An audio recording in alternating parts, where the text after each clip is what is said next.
Cancer का diagnosis जिंदगी को एक पल में बदल देता है, जैसे सब कुछ अचानक उलट पुलट हो गया हो। लंबे समय तक हम यही सोचते रहे कि ट्रीटमेंट खत्म होते ही सफ़र भी पूरा हो जाता है, लेकिन सच इससे थोड़ा अलग है।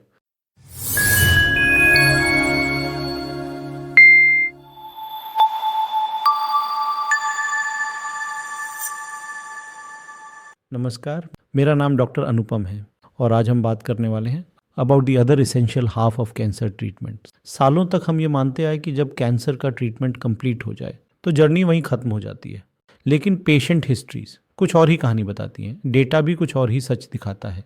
ज़्यादातर सर्वाइवर्स को रिकरेंस का कांस्टेंट फियर रहता है या फिर कीमोथेरेपी और रेडियोथेरेपी की लॉन्ग टर्म कॉम्प्लिकेशंस के साथ जीना पड़ता है, cardiac issues, organ dysfunction and in fact cancer survivors की मेजॉरिटी डेथ कैंसर नहीं बल्कि नॉन कैंसर कारणों से होती है।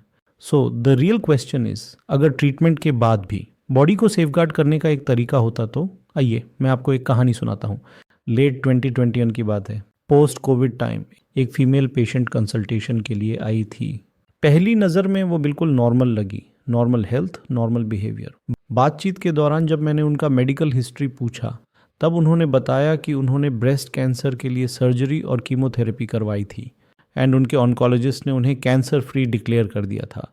जब उन्होंने ऑन्कोलॉजिस्ट से पूछा अब मुझे क्या करना चाहिए, तो जवाब मिला कुछ नहीं, बस अपनी नॉर्मल लाइफ में वापस जाओ। To understand this situation better मैंने उनसे वही सवाल दोबारा पूछा, हाँ आप कैंसर फ्री हैं, why not return to normal life.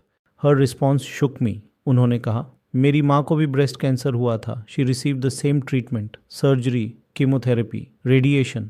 करीब 1 से 1.5 साल बाद उनका कैंसर वापस आ गया। उन्होंने दोबारा वही दर्दनाक ट्रीटमेंट झेला और 2 साल की रिमिशन के बाद she passed away due to heart failure. फिर उन्होंने मेरी तरफ देखा और पूछा, ये सब जानने के बाद should I simply go back to my normal life, ऐसे बिहेव करूं जैसे कुछ हुआ ही नहीं। That one question hit me deeply.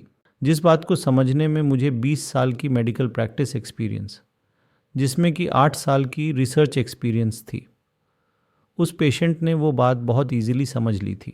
She realize something crucial, cancer treatment तब तक पूरा नहीं होता जब तक बॉडी का इंटरनल एनवायरनमेंट कैंसर रेजिस्टेंट नहीं बन जाता। सर्जरी, कीमो और रेडिएशन ट्यूमर को हटा सकते हैं, लेकिन क्या बॉडी अभी भी कैंसर के लिए एक फर्टाइल ग्राउंड बनी रहती है?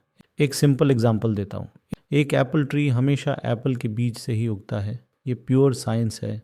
लेकिन क्या आप एप्पल ट्री कहीं भी उगा सकते हैं? नहीं, ना डिजर्ट में, ना समुद्र के किनारे, ना एक्सट्रीम क्लाइमेट में। एक बीज को उगने के लिए सही एनवायरनमेंट चाहिए, ठीक उसी तरह कैंसर को भी बढ़ने के लिए एक सूटेबल इंटरनल एनवायरनमेंट चाहिए। So the first question is, क्या हमने बॉडी के इंटरनल एनवायरनमेंट को कैंसर रेजिस्टेंट बनाया है? दूसरी प्रॉब्लम है ट्रीटमेंट के लॉन्ग टर्म साइड इफ़ेक्ट्स। इस पेशेंट की मदर की डेथ कैंसर से नहीं हुई थी, उनकी डेथ हार्ट फेलियर से हुई थी। कीमोथेरेपी और रेडिएशन बॉडी में वैस्कुलर इन्फ्लेमेशन पैदा करते हैं जो हर ऑर्गन को अफेक्ट करता है। ब्रेन, हार्ट, लिवर, किडनीज, यहाँ तक कि स्किन भी। फटीग लगातार बनी रहती है एंड माइटोकॉन्ड्रियल फंक्शन धीरे धीरे गिरने लगता है। और यही वजह है कि ज़्यादातर कैंसर सर्वाइवर्स की डेथ आखिर में कैंसर से नहीं बल्कि नॉन कैंसर कॉजेज से होती है। इसीलिए अगर आप एक कैंसर सर्वाइवर हैं या अपने फैमिली मेम्बर के लिए सुन रहे हैं तो अब आपको अलग तरह से सोचना होगा। मैं एक लाइसेंस्ड मेडिकल डॉक्टर और कंसल्टेंट फिजिशियन हूँ। पिछले 20 सालों से प्रैक्टिस कर रहा हूँ, लेकिन मेरी कैंसर जर्नी 2007 में शुरू हुई, एक डॉक्टर के तौर पर नहीं बल्कि एक बेटे के तौर पर।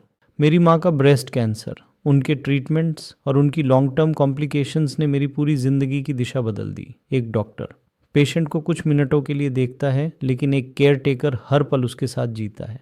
उस अनुभव ने मुझे भीतर तक एम्पैथेटिक बना दिया और मुझे कन्वेंशनल मेडिसिन से आगे की रिसर्च के लिए इंस्पायर किया। 2018 तक जब मैंने गुरुग्राम में centre for Optimum health establish किया, तब मैंने इस नॉलेज को क्लिनिकली अप्लाई करना शुरू किया और इसके रिजल्ट्स वाकई बहुत पावरफुल थे। अधिकतर पेशेंट्स कैंसर ट्रीटमेंट खत्म होने के बाद 2 बड़े सवाल लेकर रहते हैं।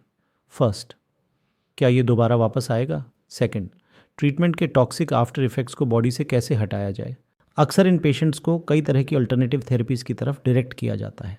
Ayurveda, homeopathy, vitamin C infusions, ozone therapy, HBOT और ना जाने क्या क्या।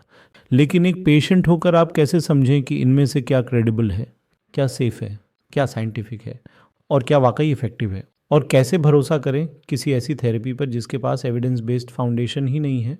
To fill this gap Centre for Optimum Health में हमने मेटाबॉलिक थेरेपीज़ पर काम शुरू किया, एक साइंटिफिक रिसर्च बेस्ड और एविडेंस बैक्ड अप्रोच जो बॉडी के टेरेन को दोबारा रिस्टोर करती है। We call this the other essential half of cancer treatment. हम एक कोर्स लॉन्च कर रहे हैं। इस कोर्स में आप समझेंगे क्यों कैंसर दोबारा लौट आता है, बॉडी के अंदर कौन सी चेंजेस एक फर्टाइल ग्राउंड तैयार करती है, उस इंटरनल एनवायरनमेंट को कैसे रिवर्स किया जा सकता है, कीमो और रेडिएशन के बाद ऑर्गन्स को डिटॉक्सिफाई और रिहेबिलिटेट कैसे करें, बायोटेरेन को कैसे रिस्टोर किया जाए और माइटोकॉन्ड्रिया को कैसे दोबारा मजबूत बनाया जाए। रिसर्च बैक्ड रीपर्पस ड्रग्स और सिलेक्टेड सप्लीमेंट्स कैंसर सर्वाइवर्स को सुरक्षित रूप से कैसे सपोर्ट कर सकते हैं। कैंसर एक दिन में डेवलप नहीं होता। ट्यूमर आने से पहले बॉडी के अंदर सालों तक बदलाव चलते रहते हैं और ट्रीटमेंट सिर्फ सर्जरी या कीमो पर खत्म नहीं होता। असल काम उसके बाद शुरू होता है, टेरेन को रिस्टोर करना, टॉक्सिसिटी को कम करना और हेल्थ को दोबारा रिबिल्ड करना। अगर आप कैंसर ट्रीटमेंट के इन दो एसेंशियल पार्ट्स को समझना चाहते हैं, अपना बायो टेरेन रिस्टोर करना और ट्रीटमेंट के बाद अपने बॉडी को सही तरह से रिहेबिलिटेट करना, तो हमारे चैनल को सब्सक्राइब करें और इस course the other essential half of cancer treatment को ज़रूर ज्वाइन करें।